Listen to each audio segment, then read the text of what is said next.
Hello दोस्तों, कैसे हैं आप सब। Welcome to our YouTube channel Teach Guru. आज हम इस वीडियो के अंदर 2017 KVS PGT math paper solution करने वाले हैं। और ये जो वीडियो है पार्ट 3 रहने वाला है इस सीरीज का। पहली दो वीडियोस चैनल पर डाल दी गई है। अगर आपने अभी तक नहीं देखी है तो पहले उन वीडियोस को जाके देखिए, फिर इस वाली वीडियो को देखा। ठीक है, तो इस वीडियो के अंदर हम 142 क्वेश्चन नंबर से आगे के क्वेश्चन मतलब 141 क्वेश्चन नंबर तक हम पहले कंप्लीट कर चुके हैं। आज हम 142 क्वेश्चन नंबर से स्टार्ट कर रहे हैं, उससे आगे के क्वेश्चन हम करने वाले हैं। क्लियर? तो चलिए भाई, तो पहले हम आपको हमारे चैनल के बारे में बता देते हैं।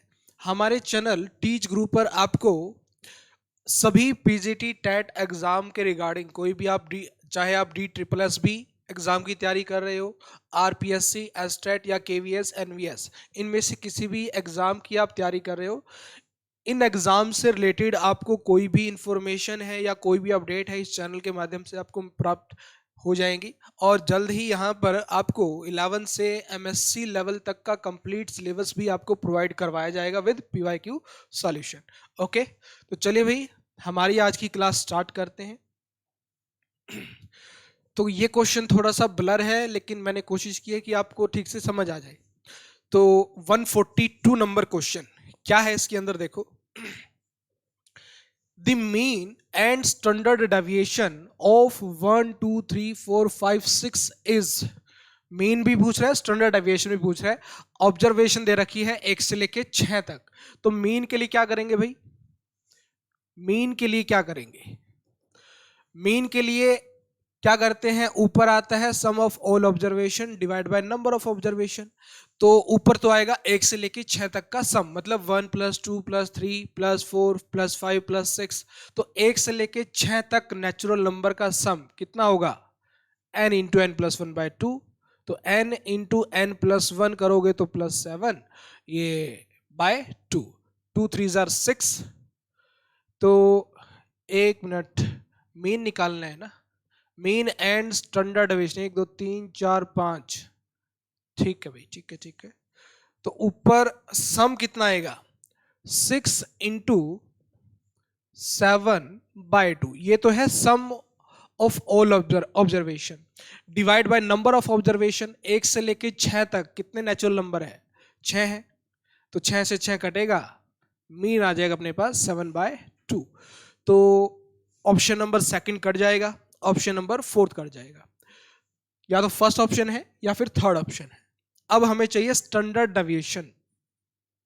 स्टैंडर्ड डेविएशन, एक क्वेश्चन और आया था इससे पहले जिसके अंदर उसने पहले n नेचुरल नंबर का स्टैंडर्ड डेविएशन हमसे निकलवाया था। तो पहले n नेचुरल नंबर का स्टैंडर्ड डेविएशन कितना आया था भाई? ये अपने पास था n² - 1/12 अंडर दी रूट। पहले n नेचुरल नंबर का स्टैंडर्ड डेविएशन कितना था? n² - 1/12। तो यहां पर n की वैल्यू 1 से लेके 6 तक नेचुरल नंबर है ना, तो n कितना हो जाएगा? 6 हो जाएगा। 6 का स्क्वायर 36, तो 36 - 1 35, तो √35/12। तो स्टैंडर्ड डेविएशन आ जाएगा √35/12। ऑप्शन नंबर 1 इसका करेक्ट है। Clear? Next question 143, the mean of 100 observation is 50। पहली 100 ऑब्जर्वेशन का मीन इसने 50 दिया है and their standard deviation is 50। The sum of square of all observation is, तो सभी ऑब्जर्वेशन के स्क्वायर का सम क्या होगा? तो स्टैंडर्ड डेविएशन की बात हो रही है। स्टैंडर्ड डेविएशन का फार्मूला क्या होता है? Summation xi² divide by number of observation n minus mean का स्क्वायर माइनस मीन का स्क्वायर। तो सभी ऑब्जर्वेशन के स्क्वायर का सम हमें निकालना है, मतलब समेशन xi² की वैल्यू निकालनी है अपने को। तो बाकी वैल्यूज हमें आई थिंक दे रखी है इसने। स्टैंडर्ड डेविएशन कितना दे रखा है? 5 दे रखा है। तो स्टैंडर्ड डेविएशन की जगह 5, समेशन xi² हमें निकालना है। नंबर ऑफ ऑब्जर्वेशन कितनी है? 100 है, माइनस मीन कितना है? Mean of 100 observation is 50। तो यहां पर 50 का स्क्वायर मीन का स्क्वायर करना है ना, तो 50 का स्क्वायर कितना, 25 का स्क्वायर मतलब 2500, यही बात है। अब यहां से समेशन एक्स आई स्क्वायर कितना आएगा, देखो 2500 को एक बार यहां लिख दिया, 2500 को उठा के दूसरी तरफ, तो 2505, 2500 प्लस 5 2505 हो गया। 100 से कर दो क्या, एक मिनट, तो 100 से अगर मल्टीप्लाई करेंगे तो क्या आएगा, summation x i square upon n minus mean का स्क्वायर, स्टैंडर्ड डेविएशन 5 दे रखा है ना इसने, तो इसकी जगह एक मिनट, स्टैंडर्ड डेविएशन में तो इसके रूट भी आएगा, ये तो वेरिएंस का फार्मूला लिख दिया था हमने, तो रूट भी आएगा भाई, यहां रूट लगाओ, रूट की वजह से गड़बड़ हो रही है, तो रूट हटाओगे तो स्क्वायर करना पड़ेगा दोनों तरफ, 5 का स्क्वायर 25, तो summation x i square upon 100 minus 2500। अब 2500 को उठा के इस तरफ, 2500 प्लस 25 2550, 2500 नहीं 2525 equal to summation x i square upon 100। तो समेशन एक्स आई स्क्वायर की वैल्यू कितनी, 100 को यहां ले जाओ, तो 252500 क्या आएगा, 252500, ऑप्शन नंबर थर्ड इसका करेक्ट है, 252500। क्लियर, स्टैंडर्ड डेविएशन का फार्मूला ये है, तो वहां से समेशन एक्स आई स्क्वायर की वैल्यू अपने पास आ जाएगी। चलिए नेक्स्ट क्वेश्चन पे। Next, the mean of first 3 term is 14। पहली 3 टर्म का मीन इसने दिया है 14। देखो पहली 3 टर्म का मीन अगर 14 है तो उन तीनों का सम कितना होगा भाई, 14 इंटू 3, तो कितना होगा, 14 3 42, तो पहली 3 टर्म का सम कितना आ जाएगा, 42। ठीक है, and the mean of next 2 term is 18। अगली 2 टर्म का मीन इसने कितना दिया है, 18 दिया है, तो अगली 2 टर्म का सम कितना होगा, 18 इंटू 2, 18 दूनी 36, तो कितना आ गया ये, तो सभी ऑब्जर्वेशन का सम 6 2 8 और 4 3 7, 78। तो पहले 3 टर्म थी, फिर 2 टर्म थी, टोटल नंबर ऑफ टर्म है 5। फिर ये पूछता है mean of all the 5 term, तो सभी पांचों टर्म का मीन कितना होगा, तो मीन कैसे निकालोगे भाई, ऊपर तो पांचों टर्म का सम आ जाएगा, सम कितना है पांचों टर्म का 78, divide by number of observation कितनी है 5 है, तो 5 से इसको डिवाइड करोगे तो आपके पास आएगा तो 15.6, कितना आ जाएगा ये, 15 पंजे 75, 3 0 5 1 30। ठीक है, तो 15.6 अपने पास इसका मीन आ जाएगा, ऑप्शन नंबर 4 इसका करेक्ट है। क्लियर भाई, आगे, the geometric mean of the numbers this and this is, तो हमें 5 नंबर्स दे रखे हैं, उनका ज्योमेट्रिक मीन हमसे पूछ रहा है, तो क्या रिजल्ट यहां पे लगने वाला है, देखो अगर a1 a2 a3 up to dash dash dash an, ये हमें क्या दे रखे हैं, कोई n ऑब्जर्वेशंस है अपने पास और हमें इनका मीन निकालना है, क्या निकालना, ज्योमेट्रिक मीन, मीन नहीं ज्योमेट्रिक मीन, GM। तो n ऑब्जर्वेशन का ज्योमेट्रिक मीन कैसे निकालेंगे, a1 into a2 up to dash dash dash an whole power 1/n। तो ये जो n नंबर्स हैं ये हमारे पास जीपी के अंदर होंगे भाई, ध्यान रखना इस बात का, ये जो n नंबर्स हैं ये किसके अंदर होंगे, जीपी के अंदर होंगे।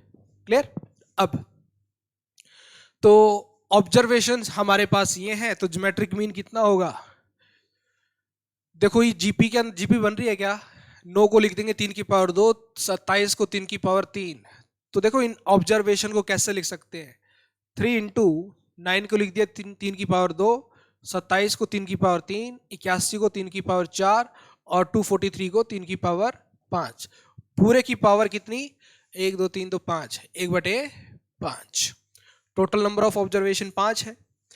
अब सभी मल्टीप्लाई में है, बेस सेम है, तो base as it is power क्या हो जाएंगी, ऐड हो जाएगी, तो यहाँ पर 3 की पावर 1 है, तो x 1 plus 2 plus 3 plus 4 plus 5, एक से लेके 5 तक का सम n इंटू एन प्लस 1/2, तो 5 इंटू 6/2 पूरे की पावर 1/5, 2 तिया 6, 5 तिया 15, 15 पूरे की पावर 1/5।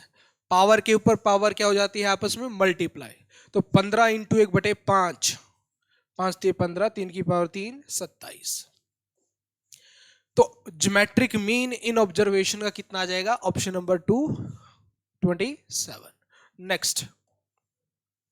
नेक्स्ट है, if A B C are 3 mutually exclusive and exhaustive event, तो ये अपने पास म्यूचुअली एक्सक्लूसिव भी है एंड एग्जॉस्टिव इवेंट भी है ए बी सी। तो म्यूचुअली एक्सक्लूसिव एंड एग्जॉस्टिव है, तो इसका मतलब इन तीनों इवेंट्स की प्रोबेबिलिटी का सम हमारे पास कितना आने वाला है? 1 आने वाला है। तो probability of A plus probability of B plus probability of C हमारे पास कितना आएगा भाई? 1 आएगा। क्यों? क्योंकि तीनों के तीनों इवेंट्स म्यूचुअली एक्सक्लूसिव भी है एंड एग्जॉस्टिव इवेंट्स भी है। क्लियर? और हमें क्या दे रखा है? 3 into probability of A equal to 2 into probability of B equal to probability of C, then probability of A is equals to what? तो इसकी हेल्प से और इनकी हेल्प से हमें प्रोबेबिलिटी ऑफ ए निकालना है। देखो कैसे करेंगे। प्रोबेबिलिटी ऑफ ए निकालना है तो probability of A as it is,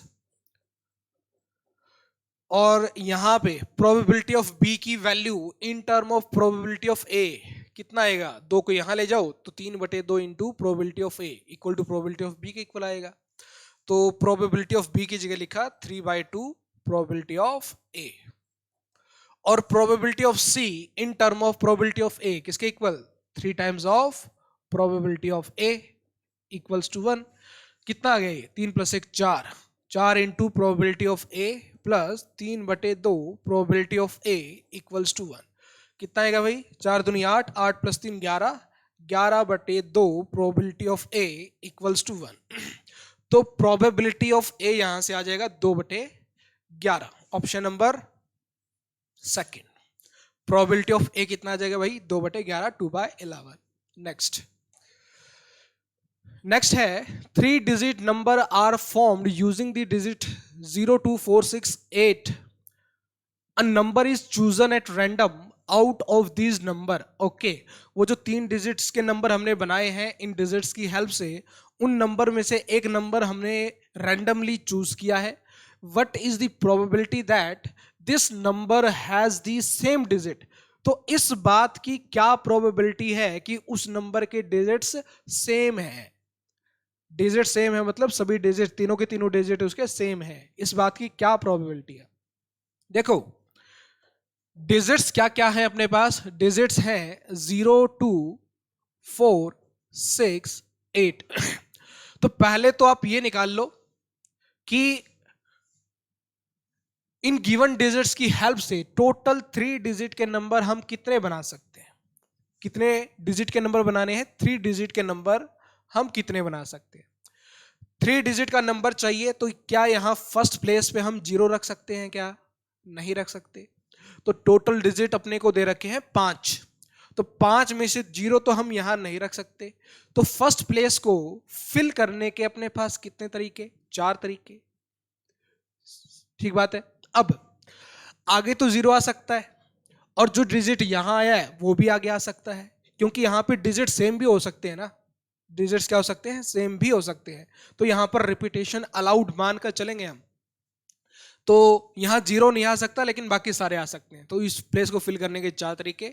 आगे वाले प्लेस को फिल करने के कितने? 5 में से कोई भी आ सकता है, 5 तरीके। अगले प्लेस को भी फिल करने के 5 में से कोई भी डाल सकते हो। तो total number of ways by fundamental principle of counting, इन तीनों प्लेस को एक साथ फिल करने के कितने तरीके? 4 इंटू 5 इंटू 5। तीनों प्लेस को एक साथ फिल करेंगे तो क्या होगा? तीनों की मल्टीप्लाई कर दो। कितने? ये अपने पास आ जाएगा भाई कितना? 5 5 ज़ा 20, 5 4 ज़ा 20, 20 इंटू 5 100। कितना आ जाएगा 100। तो टोटल 100 नंबर्स अपने को मिलेंगे थ्री डिजिट के, जो कि हम इन डिजिट्स की हेल्प से बना सकते हैं। अब इसने बोला है इस बात की प्रोबेबिलिटी बताओ कि जो नंबर हमने चूज किया है उसके डिजिट्स सेम हो। तो 3 डिजिट के ऐसे कौन कौन से नंबर आप बना सकते हो जिसके डिजिट्स सेम हो, मतलब तीनों डिजिट सेम हो। एक तो ये नंबर बन सकता है, दो है ना अपने पास, तो एक तो ये नंबर बन सकता है, तीनों डिजिट सेम है। एक ये बन सकता है, एक ये बन सकता है, और एक ये बन सकता है। देखो तीनों डिजिट सेम होने चाहिए। इसने बोला है what is the probability that this number has the same digits. Same digits मतलब तीनों डिजिट्स ही हम सेम मान के चलेंगे। तो ऐसे कितने नंबर्स हमें मिल सकते हैं भाई? 4। कितने मिल सकते हैं? 4। क्या ये भी मिल सकता है क्या? 000। ये तो सिंगल डिजिट का नंबर है ना, हमें तो 3 डिजिट का चाहिए, ये तो नहीं मिलेगा। तो टोटल 4 नंबर हमें ऐसे मिल सकते हैं इन डिजिट्स की हेल्प से जिसके डिजिट्स क्या हो? सेम। तो प्रोबेबिलिटी कितनी आ जाएगी? नंबर ऑफ फेवरेबल केसेस 4 हैं और टोटल नंबर ऑफ केसेस कितने हैं? 100 है। 4/100 काट दो इसको 2 पे, और नीचे कितना? 2 दूनी 4, और ये कितने में 50 पे जाएगा भाई? या सीधा 4 पे ही काट दो ना इसको। 4 एकम 4, 1/25। Option number 4। ऑप्शन नंबर 4 इसका करेक्ट है। नेक्स्ट 148 क्या है इस क्वेश्चन में? 3 of the 6 vertices of a regular hexagon are chosen at random। Regular hexagon है, देखो रेगुलर हेक्सागन है मतलब उस हेक्सागन की सभी साइड्स क्या है? इक्वल लेंथ की है। हेक्सागन की टोटल 6 साइड्स होती है और रेगुलर है तो मतलब सभी साइड्स इक्वल। ओके, अब क्या करना है? और 3 of the 6 vertices of a regular hexagon are chosen at random। 6 में से 3 वर्टेक्स हम रैंडमली चूज कर रहे हैं। What is the probability that the triangle with these vertices is equilateral. Equilateral triangle के लिए तीनों की तीनों साइड्स इक्वल लेंथ की होनी चाहिए। तो यहाँ पे एक हेक्सागन बना लेते हैं, रेगुलर हेक्सागन, जिसकी सभी साइड्स इक्वल है। ये हमने एक रेगुलर हेक्सागन बनाया, ठीक है। तो ट्रायंगल बनाने के लिए हमको पता है कि 3 वर्टिसेस की जरूरत है। टोटल वर्टेक्स अपने पास कितने हैं? 6। 1 2 3 4 5 6। तो 6 में से प्रोबेबिलिटी बतानी है क्या? हाँ, तो 6 में से 3 वर्टेक्स को हम कितने तरीकों से चूज कर सकते हैं? 6 में से कितने वर्टेक्स 6 में से 3 वर्टेक्स को चूज करने के तरीके 63 वेज है ना। टोटल नंबर ऑफ केसेस है 63। अब तो इनमें से इक्विलेटरल ट्रायंगल कितनी बनने वाली है? इक्विलेटरल, इक्विलेटरल चाहिए तो तीनों की तीनों साइड्स इक्वल लेंथ की होनी चाहिए। तो देखो इक्विलेटरल ट्रायंगल अगर बनानी है रेगुलर हेक्सागन के अंदर, तो क्या करो? इस वर्टेक्स को एक वर्टेक्स छोड़ दो, एक वर्टेक्स छोड़ के अगले वर्टेक्स से मिला दो। अब इस वर्टेक्स को एक वर्टेक्स को छोड़ के अगले वर्टेक्स से मिला दो। इस वर्टेक्स को एक वर्टेक्स छोड़ के अगले से मिला दो। ये यहां पर अपने को एक इक्विलेटरल ट्रायंगल मिल जाएगी। क्लियर? अब बाकी जो खाली है उनको आपस में मिलाओ उसी तरीके से एक वर्टेक्स छोड़ के, तो दूसरी इक्विलेटरल ट्रायंगल अपने पास ये हो जाएंगी। इन दोनों के अलावा क्या कोई और इक्विलेटरल ट्रायंगल आप यहां बना सकते हो क्या? इक्विलेटरल, क्या ये इक्विलेटरल बनेगी क्या?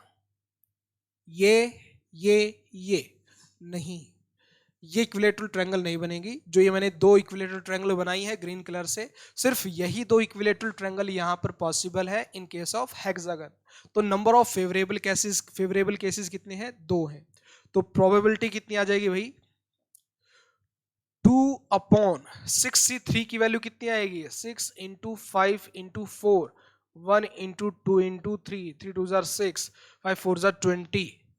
तो टोटल नंबर ऑफ केसेस 20 थे, मतलब 20 ट्रायंगल्स बन सकती थी। 6 में से 3 वर्टेक्स को चूज करके उनमें से 2 इक्विलेटरल ट्रायंगल बन रही है, तो प्रोबेबिलिटी 2/20 मतलब 1/10। क्लियर? ऑप्शन नंबर 4 इसका करेक्ट। चले आगे। Next, a single letter is selected at random from the word probability. Okay, the probability that it is a vowel. अब ये probability word के अंदर कितने लेटर्स हैं भाई? 1 2 3 4 5 6 7 8 9 10 11। तो 11 में से कितने लेटर चूज करने हैं? Single letter. तो 11 में से एक लेटर को चूज करने के कितने तरीके? 11C1 मतलब 11 में से कोई भी आ सकता है। 11 में से कोई एक मतलब 11C1। अब प्रोबेबिलिटी निकालनी है कि वो वोवल आए, तो इसमें वोवल कौन कौन से हैं? पी वोवल नहीं है, आर वोवल नहीं है, ओ वोवल है, बी वोवल नहीं है, ए वोवल है, तो बी नहीं है, आई है, एल नहीं है, दोबारा से आई आर है, टी नहीं है, वाई नहीं है। तो वोवल कितने हैं इसके अंदर अपने पास? ये सभी के सभी क्या है अपने पास? वोवल्स है। वोवल्स होते हैं ए ई आई ओ यू, तो इनमें से अपने पास सिर्फ यही है ओ ए। आई 2 बार आ रहा है तो इसको आप 2 बार ही काउंट करोगे, तो 1 2 3 4। 4 में से किसी एक सिंगल लेटर चूज किया ना, तो 4 में से एक वोवल को चूज करने के कितने तरीके हो सकते हैं? 4C1, 4 में से कोई एक। 4C1 4 आ जाएगा, 11C1 11 आ जाएगा, प्रोबेबिलिटी आ जाएगी 4/11। Option number 2 is correct. Clear? Next, the probability that at least one of the event A and B occur is 0.6। A और B में से कम एक इवेंट हो, इस बात की प्रोबेबिलिटी मतलब probability of A union B इसने दी है 0.6। एटलीस्ट है ना, तो कम से कम एक हो, ए भी हो सकता है, बी भी हो सकता है, दोनों भी हो सकते हैं, तो इसके अंदर probability of A union B बनेगा। ये इसकी प्रोबेबिलिटी 0.6 है। If A and B occur simultaneously मतलब दोनों एक साथ हो, इस बात की probability of A intersection B कितनी है? 0.2। 0.2। Then probability of A bar plus probability of B bar. Bar का मतलब है ए के ना होने की probability, probability of B bar का मतलब बी के ना होने की प्रोबेबिलिटी।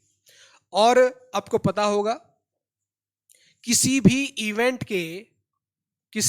इवेंट के होने की प्रोबेबिलिटी प्लस उस इवेंट के ना होने की प्रोबेबिलिटी का सम हमेशा कितना होता है?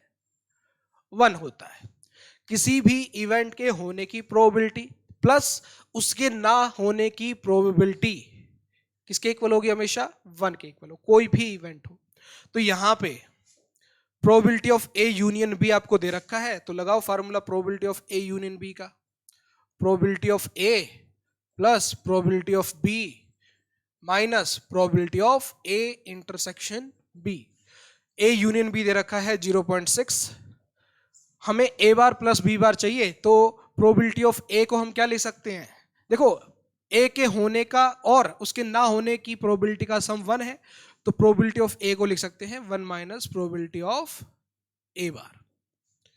क्लियर? ऐसे ही प्रोबेबिलिटी ऑफ बी को लिख सकते हैं 1 minus probability of B bar minus A intersection B की प्रोबेबिलिटी 0.2 दे रखी है, तो माइनस 0.2 को उठा के इस तरफ ले आओ, तो 0.6 plus 0.2 0.8, 1 plus 1 2 minus common probability of A bar plus probability of B bar. अब इस पूरे को उठा के, नेगेटिव है ना बाहर, पूरे को उठा के इस तरफ ले आओ, 0.2 को उठा के इस तरफ ले जाओ, तो probability of A bar plus probability of B bar अपने पास आएगा 2 माइनस 0.8। तो 2 माइनस 0.8 कितना आ जाएगा? ये 1 प्लस 0.2 1.2 1.2। ऑप्शन नंबर 3 इसका करेक्ट है। ओके, नेक्स्ट, नेक्स्ट है, कहते हैं भाई कि दो वेक्टर्स हैं, given two vectors x vector and y vector, for x vector and y vector to be orthogonal, orthogonal मतलब perpendicular, value of k is, x और वाई वेक्टर एक दूसरे के परपेंडिकुलर हो, इसके लिए के की वैल्यू क्या होनी चाहिए। देखो मान लेते हैं कि x and y vector perpendicular है, एक्स वेक्टर परपेंडिकुलर है वाई वेक्टर की, तो परपेंडिकुलर है तो इन दोनों की डॉट प्रोडक्ट क्या होगी, दो वेक्टर अगर परपेंडिकुलर होते हैं तो दोनों की डॉट प्रोडक्ट क्या हो जाती है, जीरो हो जाती है। करो भाई, एक्स वेक्टर गिवन है, वाई वेक्टर गिवन है, आई जे के अंदर नहीं दे रखा लेकिन कंपोनेंट तो दे रखे है ना, तो डॉट प्रोडक्ट के अंदर क्या होता है, a1 a2 plus b1 b2 plus c1 c2, तो -15 इंटू 15 माइनस का 225, 3 इंटू 9 9 तिया 27 और -9 इंटू के माइनस का 9k इक्वल टू 0। तो यहां से कितना आ गए, माइनस का 225 प्लस 27 तो माइनस का 198 माइनस 9k इक्वल टू 0, के की वैल्यू कितनी, -198 डिवाइड बाय 9, कितना आएगा ये तो 9 काटो इसको भाई, कितने में जा रहा है ये, 9 दूनी 18 फिर 9 दूनी 18 माइनस का 22, के की वैल्यू आ गई अपने पास माइनस का 22। ऑप्शन नंबर 2 इसका करेक्ट है। क्लियर, आगे 153 कहते हैं for expressing the vector x vector as a linear combination of the vector this and this as alpha c1 vector plus beta c2 vector plus gamma c3 vector where alpha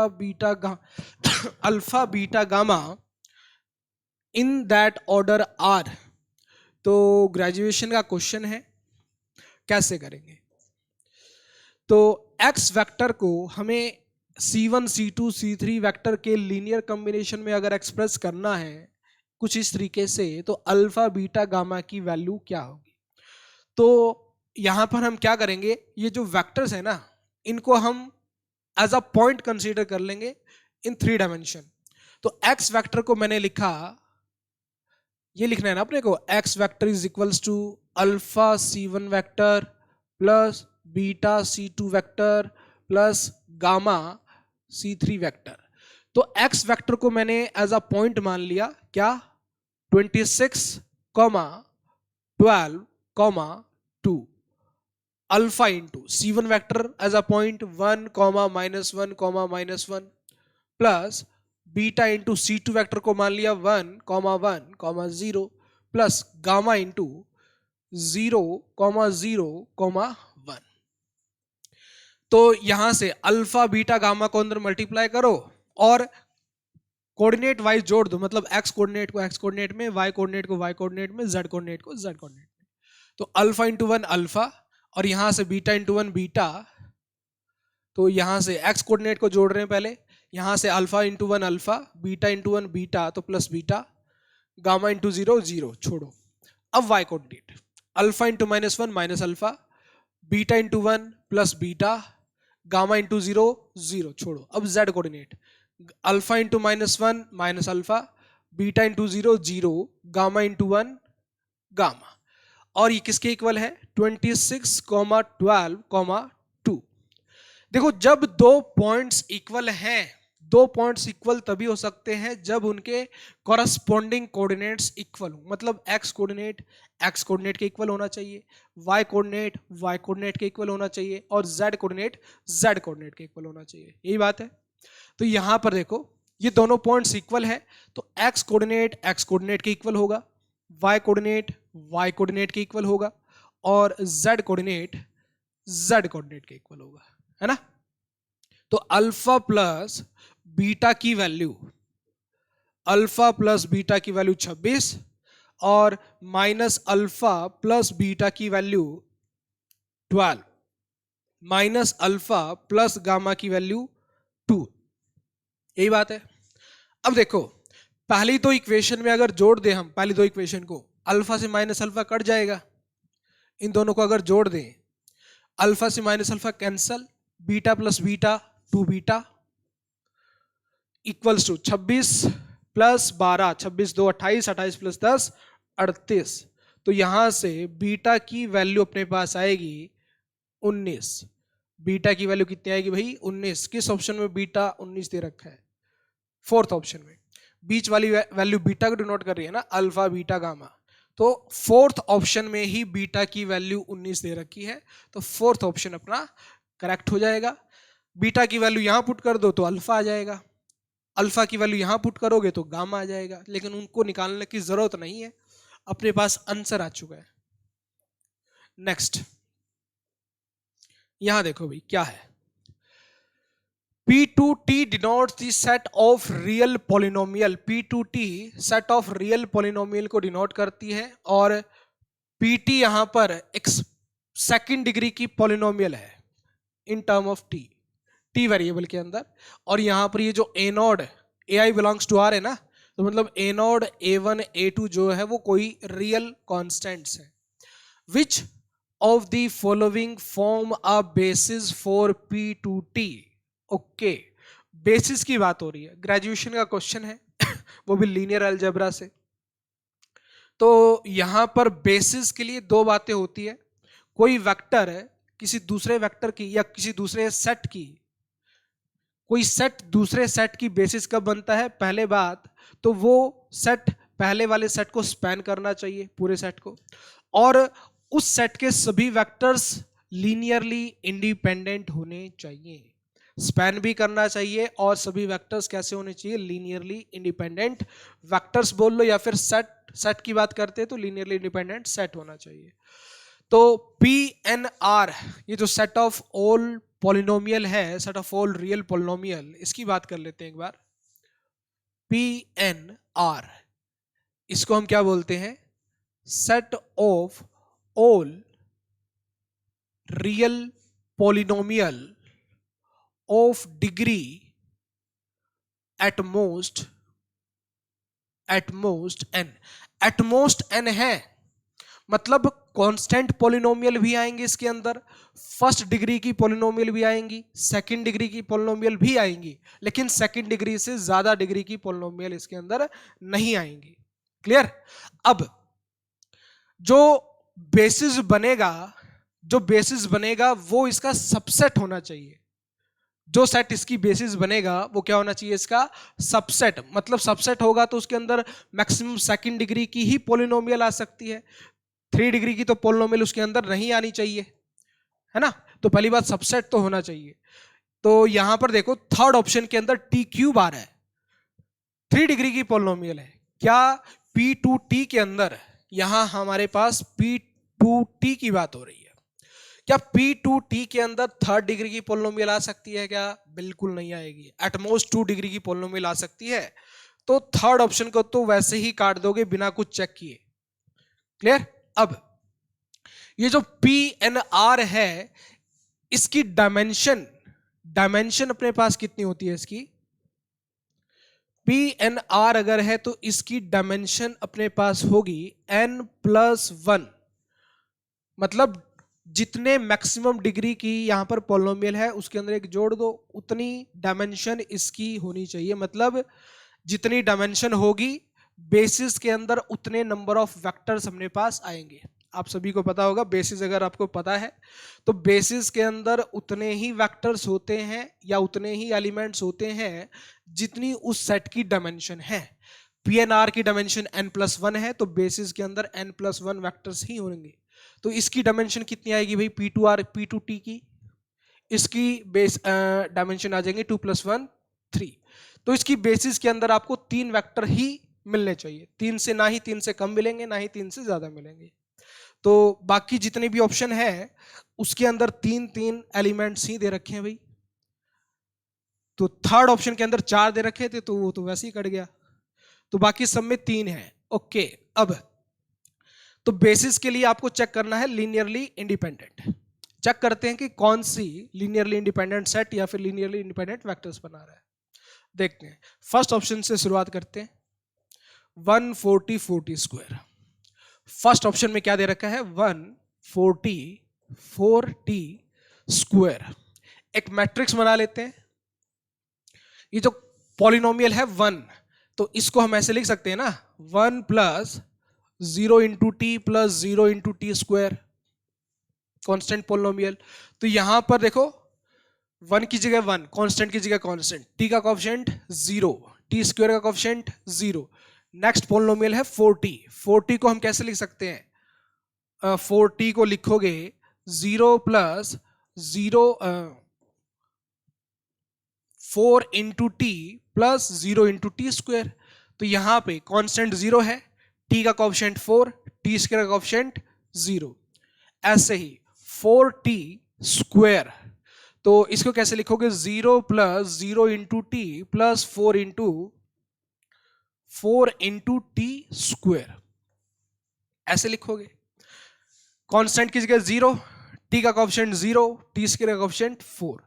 अब इसको आप ध्यान से देखो, ये रो इक्वलन फॉर्म के अंदर है और रो इक्वलन फॉर्म के अंदर है, तो इसकी रैंक कितनी है? 3 नॉन जीरो रो है। रो रिड्यूस इक्वलन फॉर्म के अंदर जितनी नॉन जीरो रोज होती हैं वही उस मैट्रिक्स की रैंक होती है। तो इसकी रैंक 3 है, तो मतलब ये तीनों की तीनों वेक्टर्स क्या है? लीनियरली इंडिपेंडेंट है। तो यहां पे तीनों वेक्टर्स क्या है? लीनियरली इंडिपेंडेंट है। तो ये जो वेक्टर्स हैं ये क्या बना देंगी अपने पास? बेसिस बना देंगी। क्या बना देंगी भाई? बेसिस बना देंगी। बाकी ऑप्शंस को आप चेक कर लेना, सेकंड ऑप्शन और फोर्थ ऑप्शन को। इसको आप क्या करना है, ऐसे ही मैट्रिक्स बनाओगे, ऐसे ही मैट्रिक्स बनाओगे तो वहां पर उसको रो इक्वलन फॉर्म में कन्वर्ट करके देखना। अगर रैंक 3 आता है, पहली बात तो 3 आएगा नहीं, 3 से कम ही रैंक आएगा वहां पे। 3 से कम रैंक आ गया तो मतलब तीनों वेक्टर्स लीनियरली इंडिपेंडेंट नहीं होंगे, लीनियरली डिपेंडेंट होंगे। क्लियर? तो ये प्रोसीजर रहता है भाई, लीनियरली इंडिपेंडेंट या फिर लीनियरली डिपेंडेंट चेक करने का, या फिर बेसिस की बात कर लो, है ना। ऑप्शन नंबर कौन सा करेक्ट है इसका? फर्स्ट ऑप्शन इसका करेक्ट है। आगे चलते हैं। 155, 155 को एक बार स्किप करो भाई। नेक्स्ट, चलो एक बार इसको लेते हैं फिर वापस 155 पे आएंगे। क्या है यहां पर? Two finite sets have m and n elements, the number of subsets of the first set is 112 more than that of the second set। पहले सेट के जितने नंबर ऑफ सबसेट्स हैं वो दूसरे सेट से 112 ज्यादा है। पहले सेट के अंदर m एलिमेंट है, दूसरे सेट के अंदर n एलिमेंट है, और क्या दे रखा है? पहले सेट के जितने सबसेट्स बनते हैं वो 112 ज्यादा है दूसरे वाले सेट के कंपैरिजन में। ठीक है। Then the value of m and n are respectively. एक बात सुन लो, अगर किसी सेट के अंदर m नंबर ऑफ एलिमेंट्स हैं तो टोटल नंबर ऑफ सबसेट्स कितने होंगे उसके? टोटल नंबर ऑफ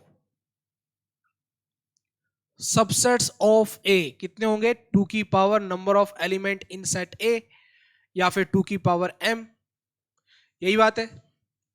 अब इसने दे रखा है कि पहले सेट के अंदर m एलिमेंट है तो उसके टोटल नंबर ऑफ सबसेट हो जाएंगे 2 की पावर m। दूसरे सेट के अंदर n एलिमेंट है तो उसके टोटल नंबर ऑफ सबसेट हो जाएंगे 2 की पावर n। ये जो है पहले वाले के जो सबसेट्स हैं वो 112 ज्यादा है, मतलब इसमें से अगर इसको घटाएंगे तो क्या आना चाहिए? 112 आना चाहिए।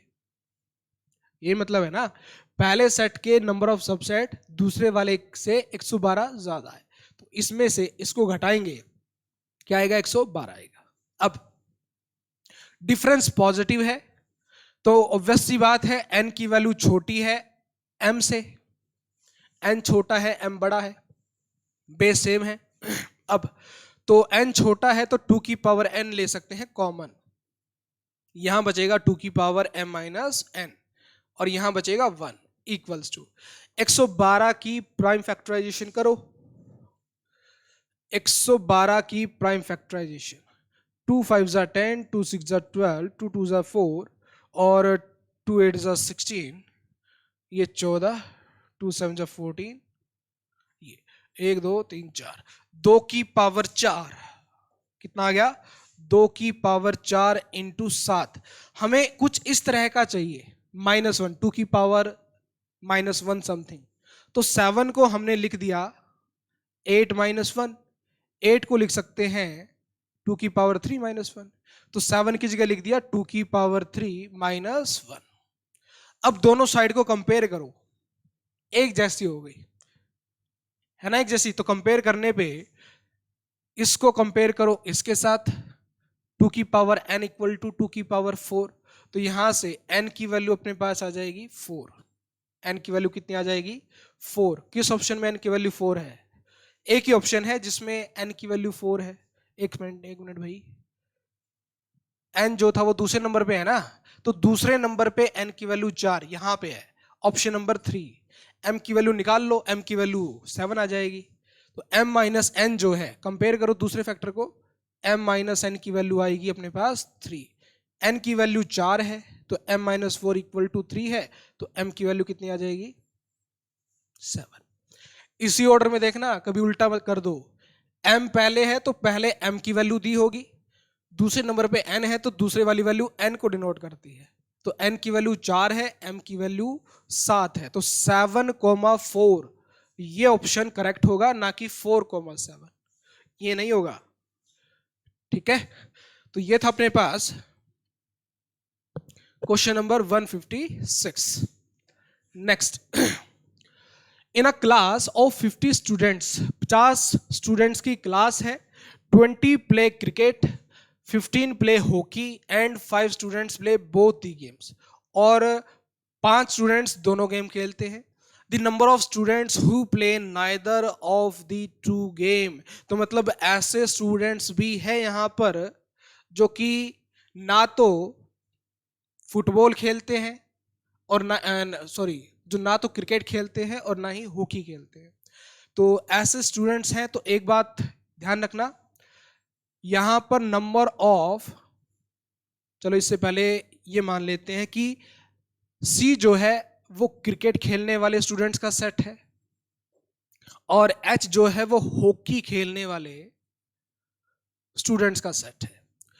तो यहां पर क्योंकि ऐसे स्टूडेंट्स भी हैं जिनको ना तो क्रिकेट पसंद है और ना ही हॉकी पसंद है, तो इसका मतलब number of element in universal set, या फिर सिंपली यूनिवर्सल सेट जो है यहां पर, वो सी यूनियन एच के इक्वल नहीं होगा। यूनिवर्सल सेट यहां पर सी यूनियन एच के इक्वल नहीं होगा, क्योंकि यहां पर कम से कम एक स्टूडेंट आपको ऐसा मिल जाएगा जिसको ना तो क्रिकेट पसंद है ना ही हॉकी पसंद है ना। अब तो इसका मतलब ये जो 50 स्टूडेंट्स दे रखे हैं, ये किसके एलिमेंट हैं, ये है यूनिवर्सल सेट के एलिमेंट। अब 20 बच्चों को क्रिकेट पसंद है, तो number of element in C set B है। 15 को हॉकी पसंद है, तो एच के अंदर है 15, और 5 को दोनों पसंद है, सी यूनियन एच, नहीं यूनियन नहीं, दोनों के लिए इंटरसेक्शन, दोनों पसंद है तो मतलब इंटरसेक्शन के अंदर 5 एलिमेंट है। हमें निकालना है ऐसे स्टूडेंट जिनको ना तो क्रिकेट पसंद, मतलब number of element in C complement, intersection H complement. C complement मतलब ना तो क्रिकेट पसंद है, एच कंप्लीमेंट मतलब ना ही हॉकी पसंद है, उन दोनों का इंटरसेक्शन। डी मॉर्गन्स लॉ से इसको कैसे लिखोगे, सी यूनियन एच का होल कंप्लीमेंट, क्या लगाया हमने यहां पर, D Morgan's law. D Morgan's law कहता है कि ए यूनियन बी अगर है, डी मॉर्गन्स लॉ क्या कहता है भाई, ए यूनियन बी अगर है, A union B whole complement equal होगा A complement intersection B complement, और A intersection B complement equal होगा A complement union B complement. ये अपने पास क्या है, डी मॉर्गन्स लॉ। यूनियन है तो इंटरसेक्शन में कन्वर्ट हो जाएगा, इंटरसेक्शन है तो यूनियन में कन्वर्ट हो जाएगा। क्लियर? तो लगा दो भाई फार्मूला। तो C यूनियन H के कंप्लीमेंट में कितने एलिमेंट होंगे, इसको यूनिवर्सल सेट में से घटा दो। C union number of element in universal set minus number of element in C union H। Universal के अंदर 50 है, यूनियन के अंदर कितने होंगे, number of element in C plus number of element in H minus number of element in C intersection H। C के अंदर 20 है, H के अंदर 15 है, इंटरसेक्शन के अंदर 5 है। तो कितना, 15 माइनस 5 20, 20 प्लस 20 40, एक सेकंड, 15 माइनस 5 10, 20 प्लस 10 30, 50 माइनस 30 20। तो अपने पास ऐसे 20 स्टूडेंट्स होंगे जिनको ना तो क्रिकेट पसंद है और ना ही हॉकी पसंद है। क्लियर? तो ऑप्शन नंबर 2 इसका करेक्ट होगा। आगे 158 रेंज निकालनी है। क्या फंक्शन है देखो, fx हमें दे रखा है 1/1 माइनस 2 cos x। इस फंक्शन की रेंज, नीचे cos x है ना, तो cos x की रेंज हम लोगों को पता होती है -1 से 1, ये वैल्यू दे सकता है। अब हमें इसकी हेल्प से ये कंप्लीट fx बनाना है, तो पहले -2 से मल्टीप्लाई करवाओ। इनइक्वालिटी के अंदर जब भी हम नेगेटिव नंबर से मल्टीप्लाई या डिवाइड करवाएंगे तो इनइक्वालिटी का साइन चेंज होगा। तो -2 से मल्टीप्लाई करवाया तो ये 2, ये हो जाएगा ग्रेटर देन और इक्वल टू -2 cos x, ये ग्रेटर देन और इक्वल्स टू -2। अब 1 ऐड भी करवाना है, तो 1 ऐड करो, 1 + 2 3, 1 - 2 cos x, 1 - 2 -1। इसका reciprocal 1/1 - 2 cos x, 1/3 greater than और इक्वल्स टू 1/-1 -1। तो ये है अपने पास क्या, fx। तो fx की वैल्यू -1 से 1/3 तक हो सकती है। fx की जो वैल्यू होती है वही तो उसकी रेंज होती है ना। fx की वैल्यू कहां से कहां तक जा सकती है, तो रेंज अपने पास आ जाएगी -1 से 1/3 closed interval. Option number second. Next है अपने पास, चलो ये देखो एक बार, इसके अंदर है if A and B are two sets then A union A intersection B। ये A है, ये B है, this is A set, this is B set. A intersection B के अंदर ये वाला पोर्शन आएगा जो दोनों में कॉमन है, this is A intersection B। और इसका हमें यूनियन लेना है किसके साथ, A के साथ। अगर इसका यूनियन हम कंप्लीट A के साथ लेंगे तो क्या आएगा भाई, यूनियन लेने के बाद कौन आएगा, A ही तो आएगा। तो ऑप्शन नंबर 4 इसका करेक्ट है, A union A intersection B। देखो वेन डायग्राम काफी इंपॉर्टेंट है सेट थ्योरी के अंदर। वेन डायग्राम अगर आपको अच्छे से क्लियर हो गया तो काफी क्वेश्चंस तो वेन डायग्राम की हेल्प से बड़े आराम से आपके हो सकते हैं। तो ये था क्वेश्चन नंबर 160। इससे पहले वाला क्वेश्चन देखो अब 159 में क्या है, fx हमें दे रखा है square root of 1 + x²। Then इनमें से कौन सा ऑप्शन करेक्ट होगा, तो यहां पे हम 0 1 की हेल्प ले सकते हैं। कैसे, तो x एंड y है ना यहां पर, तो x को मान लो 1 और y को मान लो 0। x को 1 और y को 0, तो यहां से fx कितना आएगा, fx मतलब f(1), x को 1 पुट करो, 1 का स्क्वायर 1, 1 + 1 2, तो ये आ जाएगा √2।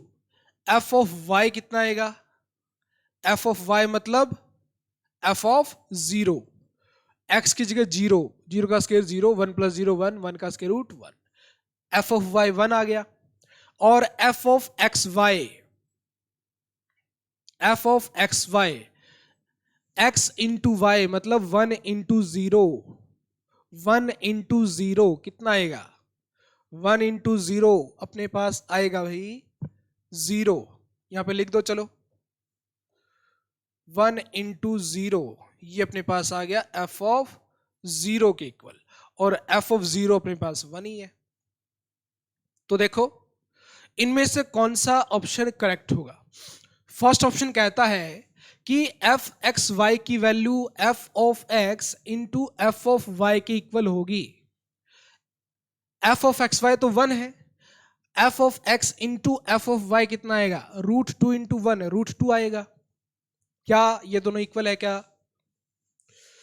फर्स्ट ऑप्शन के अंदर f of x y equal to f of x into f of y बोल रहा है। f ऑफ एक्स वाई की वैल्यू 1 है, f ऑफ x अपने पास कितना है, √2 है, f ऑफ y 1 है। क्या ये दोनों इक्वल हैं क्या? नहीं है, तो रॉन्ग हो जाएगा। तो फर्स्ट ऑप्शन गलत। सेकंड ऑप्शन में देखो, सेकंड ऑप्शन में कहते हैं कि f ऑफ एक्स वाई जो है वो f of x plus f of y के इक्वल होगा। f ऑफ एक्स वाई अपने पास 1 है, f ऑफ x √2 है, और f ऑफ y 0 है। 0 है कि 1 है? 1 है। ये है अपने पास 1। क्या ये दोनों इक्वल है क्या? नहीं है, तो ये भी क्या है, रॉन्ग है। तो सेकंड ऑप्शन को भी क्या कर दोगे, काट दोगे। सेकंड भी गलत है। थर्ड में देखो, थर्ड में कहते हैं कि f of x y greater than और इक्वल्स टू है f of x into f of y से। अब f ऑफ एक्स वाई अपने पास 1 है, f ऑफ x √2 इंटू 1। क्या 1 की वैल्यू √2 से ज्यादा होगी क्या? √2 की वैल्यू तो 1.4 1 समथिंग होती है, तो ये भी अपने पास क्या है, रॉन्ग है। थर्ड ऑप्शन भी काट दोगे। एक ऑप्शन बचेगा यहां पर, option number fourth. Option number fourth को भी वेरीफाई कर ही लो, लगे हाथ। Fourth option f of x y less than और इक्वल्स टू है f of x into f of y। ये है अपने पास 1 लेस देन और equals to f of x √2 है, f ऑफ y 1 है। क्या 1 लेस देन और इक्वल्स टू है √2 से? ये तो ट्रू है। इसका मतलब एक ही ऑप्शन यहां पे करेक्ट है, बाकी 3 रॉन्ग है, तो ऑप्शन नंबर 4 इसका करेक्ट हो जाएगा। क्लियर? तो ये था भाई 159 क्वेश्चन नंबर। तो 160 क्वेश्चन नंबर तक हमने कर लिए हैं कंप्लीट। बाकी के इसके जो क्वेश्चन है वो हम लेंगे नेक्स्ट क्लास के अंदर। चलो भाई अब हम मिलते हैं अपनी नेक्स्ट वीडियो के अंदर। तो तब तक के लिए बाय बाय।